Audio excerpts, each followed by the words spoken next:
AEW.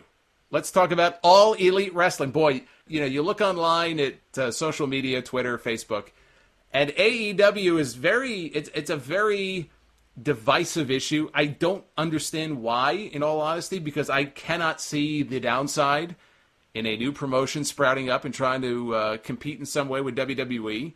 As awful as WWE is of late, I don't know. I mean, I guess I can understand it if people have a distaste or a dislike for Cody and the Bucks and them, but, to kind of hate on AEW getting TV and, sprouting up, I don't get it, as awful as WWE is right now. But it is official. TNT is back in the wrasslin business. All Elite Wrestling will debut on TNT, the former home of WCW, Monday Nitro later this year, with a live weekly show likely to run 2 hours. Warner Media is going to provide exclusive multi-platform access for fans to watch AEW events airing live weekly matches, that's how they describe it, on TNT in prime time, as well as streaming them through Warner Media's Bleacher Report Live and on pay-per-view. So Bleacher Report Live is going to serve as the exclusive digital streaming partner for Double or Nothing next week. And in addition, the pre-show, they're calling it the buy-in or just buy-in, that also will stream on Warner Media and AEW social media channels for free. So they were, in fact, as I suspected, holding off on making any kind of announcement about where and how Double or Nothing would be airing domestically, because it is tied into their TV deal. Double or Nothing is going to air on traditional pay-per-view, so that includes Dish, In-Demand, DirecTV, for $49.95. And by the way, all the people bitching, at first there was a $59.95 price tag. That turned out to be bullshit. So we know now it's actually $49.95. $49.95, I'm pretty sure, is the standard price. It might even be the standard non-HD price of what WWE pay-per-views were before everything transitioned over to the network. You got to remember something here. They've signed, and they're already paying people.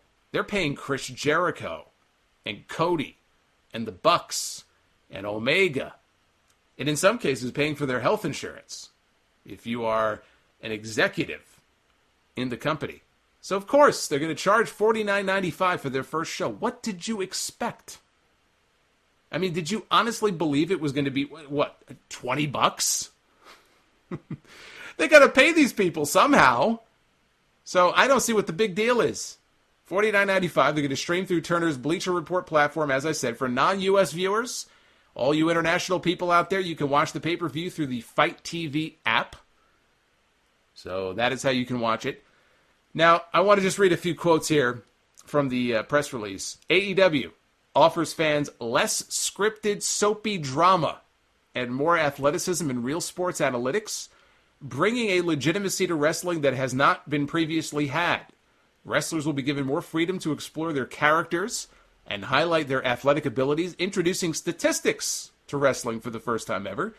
AEW will raise the stakes for its matches and deepen fan engagement, blah, blah, blah. So you get the point here. They're going to be introducing, I have to assume, rankings, analytics, things that I've argued that WWE should already be doing.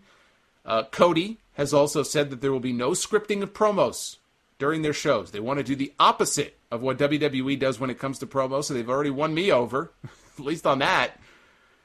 Even if they're, look, the way I look at it is this. Even if you have, some people just aren't very good at cutting a promo. Some people suck at cutting promos. Even if you have guys who are not great at delivering a promo, I would rather have somebody who looks and sounds like they're delivering a genuine message. Even if they sound awkward. Even if they're not that good. At least if it doesn't sound like they're reading from like a sheet of paper. Then have somebody who delivers their words just fine, but just sounds completely forced and completely unnatural saying it. To me, that's far worse. And the lack of good promos is one of the many things that has killed WWE in recent years. Now, the bad news is that we still do not know which name, what name the show is going to have, the day of the week the show is going to air, what the time slot is going to be. You know, they have NBA commitments, TNT does on Tuesday nights, and so if the show were to air on Tuesdays, that would It would probably preempt AEW the way Nitro used to be preempted by the NBA. I mean, they could still probably, make that night work, even with the preemptions. They did file trademarks previously for Tuesday Night Dynamite, that name. But I would think Wednesday would seem like a better fit and a safer bet. I've had a few of you float the idea to me of them. Well, what if they run on Monday nights? Maybe before Raw goes on the air. They kind of take some of the steam away from WWE, get the jump on them. Have one of their 2 hours overlap with Monday Night Raw the way that Nitro used to. And look, first of all, that's not going to happen. Tony Khan gave an interview to Bleacher Report and flat out said, we are not running on Mondays. We are not running on Fridays. Because SmackDown is moving to Fridays in the fall. So there's your answer as far as are they going to run on Mondays or Fridays? The answer is no. And that's the right move. Now, I understand that Raw was already established on Monday nights when Nitro debuted in 1995. They had a 2-year head start. And even still, Nitro debuted on Mondays, and before long, they were neck and neck in the ratings with WWE. Impact, when they tried it, they got crushed. Now, I cannot sit here and tell you that AEW, is going to fail, is going to get crushed for sure if they go head-to-head on Monday nights with WWE. But you got to understand something. WCW had history. They were an established brand for many, many years with television and a big name. But I can't sit here and say for sure that AEW would get crushed. I don't know. Maybe they wouldn't. But to me, they need a night all to themselves and some time to really build that brand. They haven't had a show yet. They've got to build the brand. Don't make the same stupid mistakes that other people have made. WWE's audience may be eroding, but it's still 2 million people every week, 2 million schmucks like me, every single week watching their television show, no matter how bad it gets. I'm not convinced that AEW is even going to do 1 million viewers in their first week. I really don't. I would think 500,000 to 700,000 would have to be considered a success. Rome wasn't built in a day. You cannot expect to just snap your fingers and boom, 2 million viewers. That's not how this works. Now, this guy, John McMullen, he's an NFL columnist for TSN. He says there is no rights fee being paid to AEW for their TV show. Now, Tony Khan makes it very clear in this Bleacher Report interview, they are not paying for television time. So this is not a time buy. This is not an infomercial. This is nothing like that. But at the same time, this person claims they're not getting a rights fee. Instead, Turner is going to pay for the production costs. And, I mean, let's be honest. If they're doing a live show every week, I mean, that's several $100,000 being covered by the network. And supposedly there is a great advertising split for AEW. So there's no rights fee, but the production is covered, and they get some ad money out of it, which is a deal similar to the one that the XFL just got. I'm not even sure WWE is getting any ad money from NBC Universal, but it doesn't matter because the rights fees for them are so freaking big. That TV money is going to be what's keeping them afloat no matter what for these next several years. That and the sweet Saudi money, which I'm going to talk about in a second. But, WWE is an established property.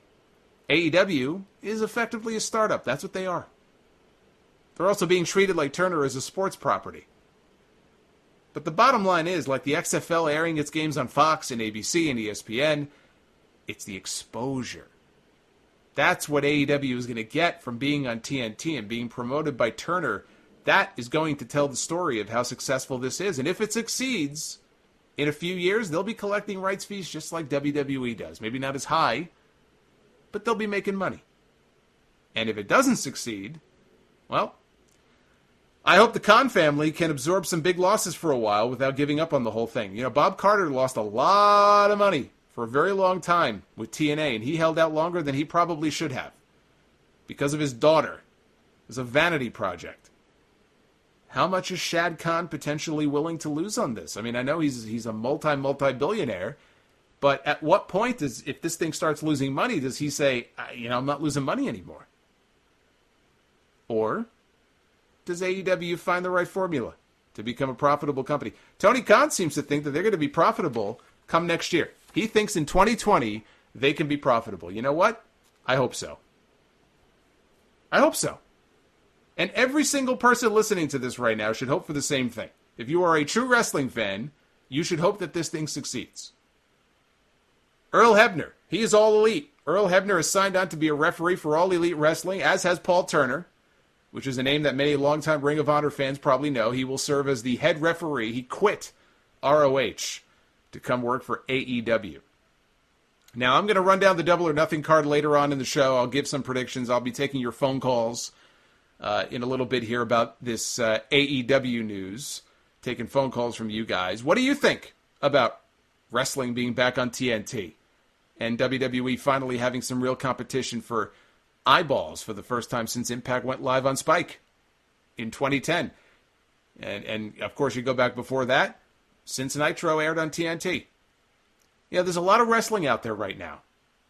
And MLW Fusion is probably up there, excuse me, with NXT as being the best 1 hour of wrestling television on TV every single week, even though they don't get enough play, even on this podcast. But there has not been anybody who has scored this type of television exposure since WCW closed its doors. And God knows people have tried. Impact has tried. Jeff Jarrett for years was trying to score a big TV deal for his Global Force wrestling promotion, never did. This is a game-changing announcement. Now they have to deliver.